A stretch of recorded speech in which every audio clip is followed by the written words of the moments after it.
રાજકોટના ઇતિહાસમાં કદાચ સૌથી મોટું ગણી શકાય તેવું મેગા ડિમોલેશન જંગલેશ્વર વિસ્તારમાં થવા જઈ રહ્યું છે। 1489 મિલકતો પર બુલડોઝર ફરશે અને 87,000 ચોરસ મીટર જમીન ખાલી કરાવાશે। પણ આ આંકડાઓની પાછળ છુપાયેલી છે હજારો પરિવારની વેદના। કોઈના માથે બોર્ડની પરીક્ષા છે તો કોઈ દિવ્યાંગ દંપતી પાસે નવા ઘરના હપ્તા ભરવાના પૈસા નથી। જંગલેશ્વરની સાંકડી ગલીઓમાં એક નાનકડી ઓરડીમાં રહેતા પરિવારે છેલ્લી વાર ચૂલો સળગાવ્યો। ભારે હૃદયે પરિવાર કહી રહ્યો છે કે આજે બપોરે આ છત નીચે છેલ્લી વાર સાથે જમી લઈએ, કારણ કે સાંજે ક્યાં જમીશું અને ક્યાં રહીશું તેની કોઈને ખબર નથી। આ મુકબર અલીભાઈ છે કે જેઓ આ નાની અમથી ઓરડીમાં રહે છે અને આજે બપોરે અંતિમ જે છે સમયે પોતાનો આશરો છે ત્યાં જે છે તેઓ જમવા પોતાના પરિવાર સાથે જમી શકશે। આવતીકાલે નહીં હોય આ આશરો કે નહીં હોય આ જે ભોજન, એટલે કે જે છે પોતાના એક જે સમય જગ્યાએ જે પોતાનું મકાન, જે જગ્યાએ પોતાની જીવનનો એક મહત્વનો સમય વિતાવ્યો હોય છે તે જગ્યા આવતીકાલે ખાલી કરી દેવામાં આવશે। હાલ આ બેન છે તે અત્યારે અહીંયા રસોઈ પણ કરી રહ્યા છે। જે રીતના વાત કરવામાં આવે તો અહીંયા જે છે આ આશરો છે, આજે બેન અંતિમ સમયે આજે રસોઈ કરી રહ્યા છો, હવે આ ઘરે જમવા નહીં મળે, શું કહેશો? हाँ, तब बहुत समस्या है। जब आदमी पैर से चल नहीं पावत है, पैर टूटा है और कहूँ रूम भाड़ा पर नहीं मिलत है।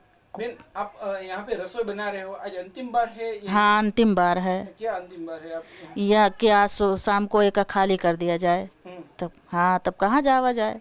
तो आज अंतिम बार यहाँ परिवार के साथ? हाँ, बस अब यहाँ से सुबह से आए थे, बोले थे कि यहाँ से खाली कर जाओ। तो अभी आप क्या कर रहे हो? अब बना खा के कहूँ व्यवस्था होगा तो कहूँ जाएगा। और शाम का खाना क्या अब कहाँ मिलेगा? वो तो कहीं मिलेगा तो मिलेगा, वरना क्या करेंगे? अब भूखा मरेगा और क्या करेगा। भाई क्या कहेंगे? अभी है, अभी आपको पग में क्या दिक्कत है और आप अंतिम बार यहाँ पे आपके परिवार के साथ खाना खाएंगे, क्या कहेंगे? जी जी जी, आज चिल्ला है। अभी सर आए थे, अभी सब बोल गए थे तो शाम तक खाली कर देना है। आज बोले थे कि शाम तक खाली कर देंगे 5 बजे तक। तो इस खाने में इस जगह पे दोपहर का खाना? हाँ, दोपहर का अंतिम बार है। अब जहाँ रूम मिलेगा, अभी तो रूम कहीं मिला नहीं है। रूम फिर जहाँ मिलेगा वहाँ पे जाएंगे, अगर देखा जाएगा जैसा होगा। कितना साल से यहाँ 15-16 साल हो गया। अभी खाली करने की टाइम आया है, कैसे तकलीफें कैसे? हाँ, अभी तो खाली करने का टाइम आया है। हाँ, तो क्या आप क्या काम कर रहे हैं? हम छुट्टा काम कर रहे थे। हाँ, और अभी परिवार के साथ यहाँ पे बहन जी रसोई भी? हाँ हाँ हाँ, अब क्या जो होगा वो देखा जाएगा। हाँ, आज खाना आज अंतिम बार है, दोपहर का खाना अंतिम बार है। हाँ, कल तो देखा जाएगा, अब जहाँ रूम मिलेगा वहाँ जाएंगे। अभी तो कोई वो नहीं है। આ વેદના અહીં જ નથી અટકતી। સલમાબેન નામના મહિલાની વ્યથા સાંભળીને કાળજું કંપી ઉઠશે। તેમના પતિ ગંભીર બીમારીને કારણે પથારીવશ છે। એક તરફ ડિમોલેશનનું બુલડોઝર માથે ગાજે છે અને બીજી તરફ બીમાર પતિને એક જગ્યાએથી બીજી જગ્યાએ ખસેડવાની ચિંતા। મારા ઘરવાળાના આંતરડાનું ઓપરેશન કરાયું છે, હજી એક આંતરડું બહાર છે। જો અમને તકલીફ આવી છે, અમને તમે મહેરબાની કરીને એક કોટર આપો તો સારું। અમને અત્યારે કાંઈ મકાન હાવ તૂટેલું મળ્યું છે, હાવ પરિસ્થિતિ ખરાબ છે। જો તમારી અલ્લાહ એને રેમ આવતો હોય તો અમને એક કોટર આપી દે તો અમે હોસ્પિટલવાળાને અમે ઠેકાણે પડી જાય। હવે અમે એ જ વિચાર કરીશું કે આને મેં તૂટેલા મકાનમાં કેમ લઈ જાય। એમને દિલમાં રેમ આવજો કે અમને કોટર દર્દી માણા માટે એક કોટર તો અમને આપો તો અમે અમારી જગ્યાએ વયા જાય। અત્યારે તો હા, તો 40 વર્ષથી અમે 50 વર્ષથી આ રહી છીએ આમ ને આમ। જંગલેશ્વરમાં જ રહેતું એક દિવ્યાંગ દંપતી ન્યૂઝ 18 સમક્ષ ધ્રુસકે ને ધ્રુસકે રડી પડ્યું। આ દંપતીની જાણે આખી દુનિયા તબાહ થઈ ગઈ છે।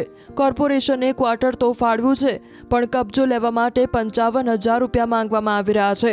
5,000ના હપ્તા કરી આપવા દંપતી આજીજી કરી રહ્યું છે। 25 થી 30 વર્ષની અહીં રહી છે, પણ બહુ તકલીફ થાય છે, શું કરીએ? અમારે કોઈ છે નહીં કે અમે ચાલુ કરીએ। યાદી તો ઘણી જોડાયેલી છે। લગ્નમાં લગ્ન કરીને અહીંયા જ આવી છું તરત। હવે આ મકાન છોડી નહીં જવાનું થશે। નહીં બોલી શકું। બે બેબી છે મારે, બાબો નથી। અત્યારે તો મારા ભાઈના ઘરે સામાન નાખ્યો છે। અમારે કોટરે લાગી ગયા છે, પણ ચાવી સોંપી નથી। એમ કે છે કે પૈસા બધાય ભરો તો ચાવી સોંપશું તમને। તમારે 55,000 ભરો તો તમને ચાવી સોંપીએ। તમારી પાસે એટલા પૈસા છે નહીં કે અમે 55,000 ભરી શકીએ. સૌથી વધુ કરુણ સ્થિતિ તો એ વિદ્યાર્થીઓની છે જેમના માથે બોર્ડની પરીક્ષા છે. ધોરણ 12માં ભણતા વિદ્યાર્થીઓનું પહેલું પેપર માત્ર 4 દિવસ પછી છે. જંગલેશ્વરની શેરી નંબર 15માં આ પ્રશ્ન ગુંજી રહ્યો છે કે એક વિદ્યાર્થી માટે તેનું પુસ્તક મોટું કે ઘરની છત. આ જ વિસ્તારમાં અરમાનભાઈ નામના વિદ્યાર્થી છે જેમને 12માની પરીક્ષા છે. તેઓએ અત્યારે મકાન ખાલી કરવું કે વાંચવું તે તેમના માટે એક પ્રશ્ન છે. શું કહેશો, અત્યારે તમારા માટે શું સમસ્યા છે? અત્યારે વાંચવું એ ખૂબ અઘરું બની ગયું છે. આજે સવારે ક્લાસીસમાં પેપર હતું તો પેપર દેવા પણ ન જવાનું. મોસ્ટ આઈએમપી પેપર હતું. સાહેબ અમારે બધું કહેતા હતા કે તો એમાંય ન જવાનું, રીડિંગમાંય નથી જવાતું અને પેપરમાં વાંચવામાં તકલીફ પડે છે. અત્યારે તમે જોઈ શકો છો મેં મકાન ખાલી કરી. મકાન 12મું કોમર્સ છે. 26 ફેબ્રુઆરીથી મારે પહેલું પેપર છે. ઇકોનોમિક્સનું પેપર ચાલુ થાય છે. અલગ અલગ સ્કૂલમાં પેપર દેવા જવાનો વારો આવ્યો છે. અરે વાત ન પૂછો સાહેબ, અટાણે બહુ આમ ગંભીર અસર થઈ છે એની. અને કઈ જગ્યાએ વાંચવું, કઈ શું કરવું કઈ સમજાતું નથી. મકાન ફેરવવું કે વાંચવું, ઘરે કઈ રીતે આમ ઘરમાંથી સામાન ફેરવી છે, વાંચવાનો તો ટાઈમ નથી મળતો. માથે બોર્ડની પરીક્ષા માત્ર 4 દિવસ જ રહ્યા છે. આજે રવિવાર તો થઈ ગયો, ગુરુવારે પહેલું પેપર છે અમારે. એક બાજુથી પરીક્ષા માથે છે, બીજી બાજુ મકાન ખાલી. સરકારને આવું કરવું જરૂરી નથી. અમારા બાળકની પરીક્ષા છે, અમારે બાળકને વાંચવાનું કરવું, મકાનનું કરવું કે શું કરવું? અમારે એક તો રમજાન મહિનો ચાલે છે, એક તો અમે રોજારિયા હોય સાહેબ. બહુ જ. આજ મારો છોકરો ટ્યુશનમાં નથી જતો, નથી વાંચી શકતો અને 12માની પરીક્ષા છે એની. શું કરવું અમારે?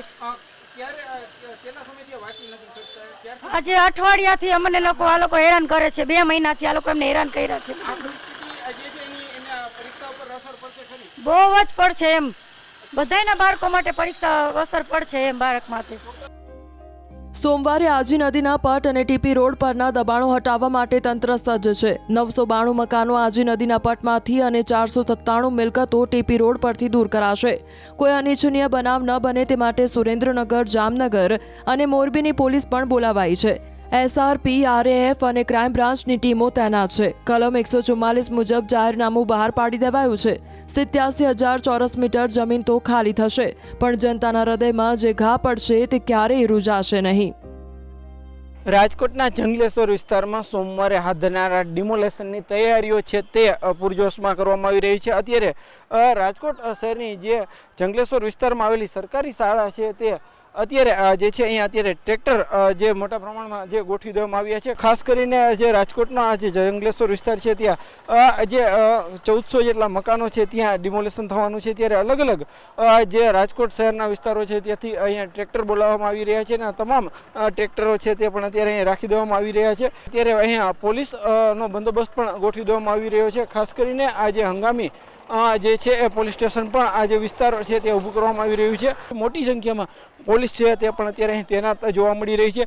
એટલે કે સોમવારે જે ડિમોલેશનની કામગીરી હાથ ધરાય એ પહેલાં તંત્ર છે તે તેમને તમામ તૈયારીઓ છે તે કરી લીધી છે. અત્યારે જે રીતના વિસ્તાર છે તે કે પોલીસ છાવણીમાં પણ બદલાઈ ગયો છે, તો સાથે સાથે જે મહાનગરપાલિકાના જે અધિકારીઓ હોય, PGVCLની ટીમ હોય કે જે છે એ ફાયર વિભાગની ટીમ હોય, અલગ અલગ જે સરકારી ડિપાર્ટમેન્ટના અધિકારીઓ છે તેમના જે છે કર્મચારીઓ પણ અહીંયા અત્યારે તૈનાત કરી દેવામાં આવ્યા છે.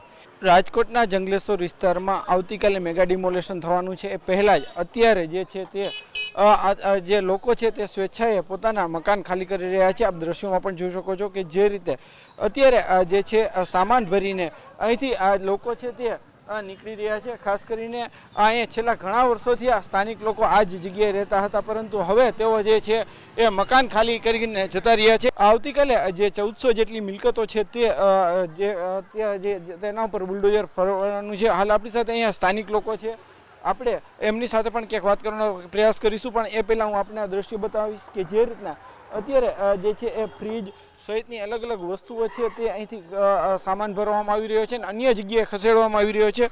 હાલ જે રીતના સ્થાનિક લોકો છે, ભાઈ આપ કેટલા વર્ષથી અહીં રહેતા હતા અને હવે ખાલી કરી? અમારે 40 જેવું થઈ ગયું, 40 વર્ષ ઉપર થઈ ગયું, 42 વર્ષ જેવું થઈ ગયું. હવે મકાન ખાલી કરવું પડે? હા, તકલીફ તો પડે ને. અહીંથી ક્યાં જવું, અમારે ગોતવું પડે. આ બીજે સગવડ છે, બીજા અમુકને નથી, એને શું કરવાનું? કેવી મુશ્કેલી પડે? મુશ્કેલી પડે જ ને. કેટલી યાદો તમારા આટા બહારગામ જવું પડે. આટા મજૂરી કામ. હવે આવી સમસ્યા આવી એ જ કરવું ને, બીજું શું? મજૂરી કામ કરે, બહારગામ રહેવા જવાનો ધંધો એક તો ધંધેથી માર્યા, બધે કરી માર્યા.